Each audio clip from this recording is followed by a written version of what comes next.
ನಮಸ್ಕಾರ, ನಮ್ಮ ಚಾನಲ್ಗೆ ಸ್ವಾಗತ ಸುಸ್ವಾಗತ. T20 ವರ್ಲ್ಡ್ ಕಪ್ ನಡೀತಾ ಉಂಟು. ಸೂಪರ್ 8 ಹಂತದ ಪ್ರಥಮ ಮ್ಯಾಚಲ್ಲಿ ಇಂಡಿಯಾ ಸೌತ್ ಆಫ್ರಿಕಾ ಅಗೇನ್ಸ್ಟ್ ಹೀನಾಯವಾಗಿ ಸೋತಿದ್ರು. ಅದರಿಂದಾಗಿ ನಮ್ಮ ರನ್ ರೇಟ್ -3.8ಗೆ ಹೋದರೆ ಸೌತ್ ಆಫ್ರಿಕಾದು +3.8 ಅಲ್ಲಿ ಇದೆ. ಹಾಗೆಯೇ ನಮ್ಮ ಗ್ರಹಚಾರಕ್ಕೆ ವೆಸ್ಟ್ ಇಂಡೀಸ್ ಅವರು ಜಿಂಬಾಬ್ವೆ ವಿರುದ್ಧ ಯದ್ವಾ ಅಂತರದಿಂದ ವಿನ್ ಆಗಿದ್ದರಿಂದ ಅವರ ರನ್ ರೇಟ್ +5.3 ಇದ್ದರೆ ಜಿಂಬಾಬ್ವೆದು -5.3 ಇದೆ.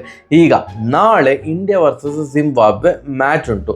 ಅದರ ಪ್ರಿವ್ಯೂಕ್ಕಿಂತ ಮುಂಚೆ ಸೆಮಿಫೈನಲ್ಗೆ ಭಾರತ ಹೋಗಬೇಕಿದ್ರೆ ಏನೇನು ಸಿನಾರಿಯೋಸ್ ಇದೆ ಅದರ ಬಗ್ಗೆ ಒಂಚೂರು ಮಾತಾಡುವ. ತುಂಬ ಎರಾಬಿರಿ ಡೆಪ್ತ್ ಮಾತಾಡೋದಿಲ್ಲ, ಬಟ್ ಏನೇನು ಮೇಜರ್ ಸಿನಾರಿಯೋ. ಓಕೆ, ಜಿಂಬಾಬ್ವೆ ತನ್ನ ಎಲ್ಲ ಮ್ಯಾಚ್ಗಳನ್ನು ಸೋಲ್ತದೆ ಅಂತ ಇಟ್ಕೊಳ್ಳುವ. ಯಾಕಂತಂದರೆ ಅವರು ಒಂದು ಗೆದ್ದರೆ ಅದು ಮತ್ತೆ ಮುಗಿಯುವುದಿಲ್ಲ ಡಿಸ್ಕಷನ್. ಅವರು ಆಲ್ರೆಡಿ ಒಂದು ಸೋತಿದ್ದಾರೆ, ಇನ್ನು ಮಿಕ್ಕಿದಂತೆ 2 ಮ್ಯಾಚ್ ಸೋಲ್ತಾರೆ ಅಂತಲೇ ಇಟ್ಕೊಳ್ಳುವ. ಈಗ ಭಾರತ ಸೆಮಿಫೈನಲಿಗೆ ಹೋಗಬೇಕಿದ್ರೆ ವಿದೌಟ್ ರನ್ ರೇಟ್ ಹೋಗಲಿಕ್ಕೆ ಆಗ್ತದಾ? ವಿದೌಟ್ ರನ್ ರೇಟ್ ಕೂಡ ಆರಾಮಾಗಿ ಹೋಗ್ಬೋದು. ಎಂತ ಅಂತಂದರೆ, ಏನು ಸೌತ್ ಆಫ್ರಿಕಾ ಆಲ್ರೆಡಿ ನಮ್ಮ ವಿರುದ್ಧ ಗೆದ್ದಿದ್ದಾರೆ, ಇನ್ನು 2 ಮ್ಯಾಚ್ ಉಂಟು. ನಮ್ಮ ಮ್ಯಾಚ್ಗಿಂತ ಮುಂಚೆ ಅಂದರೆ ಜಿಂಬಾಬ್ವೆ ಮತ್ತು ಭಾರತದ ಮ್ಯಾಚ್ಗಿಂತ ಮುಂಚೆಯೇ ನಾಳೆ ಮಧ್ಯಾಹ್ನ ಒಂದು ಮ್ಯಾಚ್ ಉಂಟು, West Indies versus South Africa. ತುಂಬ ಇಂಪಾರ್ಟೆಂಟ್ ಮ್ಯಾಚ್.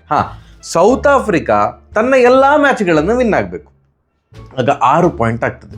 ಅಂದರೆ ಭಾರತ ಎಗೇನ್ಸ್ಟ್ ವಿನ್ ಆಗಿದ್ದಾರೆ, ಜಿಂಬಾಬ್ವೆ ಎಗೇನ್ಸ್ಟ್ ಮತ್ತು ವೆಸ್ಟ್ ಇಂಡೀಸ್ ಎಗೇನ್ಸ್ಟ್ ಅವರು ವಿನ್ ಆದರೆ ಭಾರತ ತನ್ನ ಮಿಕ್ಕಿದಂತಹ 2 ಪಂದ್ಯಗಳು, ಒಂದು ಜಿಂಬಾಬ್ವೆ ವಿರುದ್ಧ ಒಂದು ವೆಸ್ಟ್ ಇಂಡೀಸ್ ವಿರುದ್ಧ ವಿನ್ ಆದರೆ without run rate tension second team ಆಗಿ ಸೆಮಿಫೈನಲಿಗೆ ಭಾರತ ಕ್ವಾಲಿಫೈ ಆಗ್ತದೆ. ಭಾರತ ಎದುರು ನೋಡ್ತಾ ಇರೋದೇ ಅದು, ಸೌತ್ ಆಫ್ರಿಕಾ ಎಲ್ಲ ಮ್ಯಾಚ್ ವಿನ್ ಆಗಲಿ ಮಾರೆ, ಆಗ ನಮಗೆ ರನ್ ರೇಟ್ ಇದು ಟೆನ್ಷನ್ ಇರುವುದಿಲ್ಲ ಅಂತ. ಈಗ ಕೆಟ್ಟ ಸಿನಾರಿಯೋ ಯಾವುದು ಅಂತಂದರೆ, ಈಗ ನಾಳೆ ಮಧ್ಯಾಹ್ನದ ಒಂದು ಪಂದ್ಯ ಉಂಟು ನೋಡಿ, West Indies versus South Africa. ಅದರಲ್ಲಿ ಏನಾದರೂ ವೆಸ್ಟ್ ಇಂಡೀಸ್ ಗೆದ್ದರೆ ಆಗ we are almost out of tournament. ಯಾಕೆ? ವೆಸ್ಟ್ ಇಂಡೀಸು ಯದ್ವಾತದ್ದು ದೊಡ್ಡ ಅಂತರದಿಂದ ಸೌತ್ ಆಫ್ರಿಕಾ ವಿರುದ್ಧ ಗೆದ್ದರೆ ಭಾರತಕ್ಕೆ ಒಂಥರ ಸಮಾಧಾನ. ಯಾಕೆಂತಂದರೆ ಆವಾಗ ಸೌತ್ ಆಫ್ರಿಕಾದ ರನ್ ರೇಟ್ ಡ್ರಾಪ್ ಆಗ್ತದೆ. ನಾವು ಜಿಂಬಾಬ್ವೆ ಮತ್ತು ವೆಸ್ಟ್ ಇಂಡೀಸ್ ವಿರುದ್ಧ ದೊಡ್ಡ ಅಂತರದಲ್ಲಿ ಗೆದ್ದರೆ ಆಗ ಭಾರತಕ್ಕೆ ರನ್ ರೇಟ್ ಆಧಾರದಲ್ಲಿ ಸೌತ್ ಆಫ್ರಿಕಾಕ್ಕಿಂತ ಬೆಟರ್ ರನ್ ರೇಟಲ್ಲಿ ನಾವು ಹೋಗ್ಬೋದು. ಎಲ್ಲಿಯಾದರೂ ವೆಸ್ಟ್ ಇಂಡೀಸು ಸೌತ್ ಆಫ್ರಿಕಾ ವಿರುದ್ಧ ನಾಳಿನ ಪಂದ್ಯದಲ್ಲಿ ಚಿಕ್ಕ ಅಂತರದಿಂದ ಏನಾದ್ರು ಗೆದ್ದರೆ ಆಗ ಸೌತ್ ಆಫ್ರಿಕಾದ ರನ್ ರೇಟ್ ಸಿಕ್ಕಾಪಟ್ಟೆ ಏನು ಪ್ರಾಬ್ಲಮ್ ಆಗೋದಿಲ್ಲ ಅಥವಾ ಬಿದ್ದು ಹೋಗೋದಿಲ್ಲ. ಆಗ ನಾವು ಸೌತ್ ಆಫ್ರಿಕಾ ರನ್ ರೇಟನ್ನು ಬೀಟ್ ಮಾಡೋದು ಭಾರಿ ಕಷ್ಟ ಆಗ್ತದೆ. ಸೊ ಆದ್ದರಿಂದ ಭಾರತ ಏನು ಎಕ್ಸ್ಪೆಕ್ಟ್ ಮಾಡೋದು ಅಂತಂದರೆ, ಸೌತ್ ಆಫ್ರಿಕಾ ಎಲ್ಲ ಮ್ಯಾಚ್ ವಿನ್ ಆಗಲಿ, ನಾವು ಮಿಕ್ಕಿರುವಂಥ 2 ಮ್ಯಾಚ್ ವಿನ್ ಆಗ್ತೇವೆ, ಆರಾಮಾಗಿ ಸೆಮಿಫೈನಲಿಗೆ ಹೋಗ್ಬೋದು ಅಂತ ಎಲ್ಲರೂ ಎದುರು ನೋಡ್ತಾ ಇರೋದು ಅದೇ. ಈಗ ಭಾರತದ ಆಟ, ಜಿಂಬಾಬ್ವೆ ವಿರುದ್ಧದ ಏನು ಪಂದ್ಯದಲ್ಲಿ ಭಾರತದ ಆಟ ಈ ನಾಳಿನ ಮಧ್ಯಾಹ್ನದ ಪಂದ್ಯದ ಮೇಲೆ ಡಿಪೆಂಡ್ ಆಗಿರ್ತದೆ. ಅಪ್ಪಿತಪ್ಪಿ ಸೌತ್ ಆಫ್ರಿಕಾ ಆರಾಮಾಗಿ ವಿನ್ ಆಯಿತು ಅಂತ ಇಟ್ಕೊಳ್ಳಿ ವೆಸ್ಟ್ ಇಂಡೀಸ್ ವಿರುದ್ಧ, ಆಗ ಭಾರತ ಫ್ರಮ್ ದ ಬಾಲ್ 1 ಹೊಡಿಲಿಕ್ಕೆ ಹೋಗುವುದಿಲ್ಲ. ಭಾರತದ ಏಮ್ ಏನಿರ್ತದೆ ಅಂತಂದ್ರೆ, ಸೌತ್ ಆಫ್ರಿಕಾ ವಿನ್ ಆದ್ರೆ ವೆಸ್ಟ್ ಇಂಡೀಸ್ ಮೇಲೆ ನಾವು ಈ ಮ್ಯಾಚ್ ವಿನ್ ಆದರೆ ಸಾಕು ಅನ್ನುವಂತಹ ಮನೋಭಾವದಲ್ಲಿ ಮಿಕ್ಕಿದಂಥ 2 ಮ್ಯಾಚ್ಗಳ ಮೇಲೆ ಕಾನ್ಸಂಟ್ರೇಟ್ ಮಾಡ್ತಾರೆ. ಅಪ್ಪಿತಪ್ಪಿ ವೆಸ್ಟ್ ಇಂಡೀಸ್ ವಿನ್ ಆದರೆ ಭಾರತಕ್ಕೆ ಆಗ ಬೇರೆ ದಾರಿಯೇ ಇಲ್ಲ. ಫ್ರಮ್ ದ ಬಾಲ್ 1 ಡಮ ಅಂತ ಹೊಡಿತಾನೆ ಇರಬೇಕು. ಫಸ್ಟ್ ಏನಾದ್ರು ಬ್ಯಾಟಿಂಗ್ ಸಿಕ್ಕಿದ್ರೆ ಯದ್ವಾ ಟ್ರೈ ಮಾಡ್ತಾರ ಅಂತ 300 ರನ್ ಹೊಡಿಲಿಕ್ಕೆ. ಯಾಕಂತಂದರೆ ಭಾರತಕ್ಕೆ ಇಷ್ಟಿಷ್ಟು ದೊಡ್ಡ ಇದು ಏನು ಡಿಫ್ರೆನ್ಸ್, ಇದು ಗೆಲುವು ಬೇಕು, ಅಷ್ಟು ರನ್ನಿನ ಅಂತರ ಇರಬೇಕು. ಅಥವಾ ಫಸ್ಟ್ ಜಿಂಬಾಬ್ವೆ ಬ್ಯಾಟಿಂಗ್ ಮಾಡಿದರೆ ಅವರನ್ನು ಒಂದು 140-150ಕ್ಕೆ ರಿಸ್ಟ್ರಿಕ್ಟ್ ಮಾಡಿ ಇವರನ್ನು 11 ಓವರಲ್ಲೆಲ್ಲ ಹೊಡೆದಾಗ್ತಾ ಇರಬೇಕು. ಯಾಕಂದರೆ ಅಷ್ಟು ಪ್ರೆಷರ್ ಇರ್ತದೆ ರನ್ ರೇಟ್ ಇದು. ನಾಳೆ ಪ್ಲೇಯಿಂಗ್ 11ನಲ್ಲಿ ಏನಾದರೂ ಬದಲಾವಣೆ ಆಗ್ತದೆ ಭಾರತದ್ದು. ಫಸ್ಟ್ ಆಫ್ ಆಲ್ ನಾಳೆ ನಡೀತಾ ಇರುವಂತಹ ಮ್ಯಾಚ್ ಚೆನ್ನೈ ಸ್ಪಿನ್ನಿಗೆ ಅಸಿಸ್ಟ್ ಮಾಡ್ತದೆ. ಸೊ ಒಂದು ಕಡೆ ಖಂಡಿತವಾಗಿ ಹೇಳ್ಬೋದು ಏನಂತಂದರೆ, ಅಕ್ಷರ್ ಪಟೇಲ್ ಅವರು ಬರ್ತಾರೆ, ಸುಂದರ್ ಅವ್ರನ್ನ ಕೂರ್ತಾರೆ ಫಾರ್ ಶೋರ್. ಅದು ವೈಸ್ ಕ್ಯಾಪ್ಟನನ್ನು ನೀವು ಹೇಗೆ ಬೆಂಚಲ್ಲಿ ಇಟ್ಟರೆ ಅದು ನನಗೆ ಇನ್ನೂ ಸಹ ಅರ್ಥ ಆಗೋದಿಲ್ಲ. ಒಂದು, ನೀವು ಸೋಲೋದು ದೊಡ್ಡ ವಿಷಯವೇ ಅಲ್ಲ, ಕೆಲವೊಂದು ಸಲ ಸೋಲು ಸಿಗ್ತದೆ, ಎಂತ ಮಾಡಲಿಕ್ಕೆ ಆಗೋದಿಲ್ಲ. ಬಟ್ ಮೊನ್ನೆ ಸೋತಂಥ ರೀತಿ ಇಟ್ ವಾಸ್ ವೆರಿ ಶಾಕಿಂಗ್. 76 ರನ್ಗಳ ಹೀನಾಯ ಸೋಲು, ಆ್ಯಂಡ್ ಒಂದು ಹಂತದಲ್ಲಿ ಗೆಲುವು ನಮಗೆ ಸಿಗುವುದಿಲ್ಲ ಅಂತ ಗೊತ್ತಾದ ಮೇಲೆ ಸೋಲಿನ ಅಂತರ ತಗ್ಗಿಸುವ ಬದಲು ಎಲ್ಲರೂ ಸಹ ವಿಕೆಟ್ ಒಪ್ಪಿಸಿದ್ದು, ಅದು ನಿಜಕ್ಕೊಂಥರ ಬೇಸರದ ಸಂಗತಿ. ಸೊ ಅಕ್ಷರ್ ಪಟೇಲ್ ಅವರು ಸುಂದರ್ ಅವ್ರನ್ನ ರಿಪ್ಲೇಸ್ ಮಾಡಿಯೇ ಮಾಡ್ತಾರೆ ಫಾರ್ ಶೋರ್. ಇನ್ನೊಂದು ಏನು ಅಂತಂದರೆ ರಿಂಕು ಸಿಂಗ್ ಅವ್ರಿಗೇನು ಫ್ಯಾಮಿಲಿ ಎಮರ್ಜೆನ್ಸಿ ಅಂತ ಹೋಗಿದ್ದಾರೆ. ರಿಂಕು ಸಿಂಗ್ ಅವ್ರನ್ನ ಕೂರಿಸಿ ಇನ್ನೂ ಸ್ವಲ್ಪ ಬೌಲಿಂಗನ್ನು ಬಲಪಡಿಸಲಿಕ್ಕೆ ಕುಲ್ದೀಪ್ ಯಾದವ್ ಅವ್ರನ್ನೂ ಕೂಡ ಕರ್ಕೊಂಬಂದ್ರೆ ಏನು ಆಶ್ಚರ್ಯ ಇಲ್ಲ. ಯಾಕೆಂತಂದರೆ ಬೌಲಿಂಗ್ ಬಿರ್ರಿ ಸ್ಟ್ರಾಂಗ್ ಆಗಬೇಕು, ಬ್ಯಾಟ್ಸ್ಮನನ್ನು ಕಟ್ಟಿ ಹಾಕಬೇಕು ಅಂತ ಇವರು ಪ್ರಯತ್ನ ಪಡ್ತಾರೆ.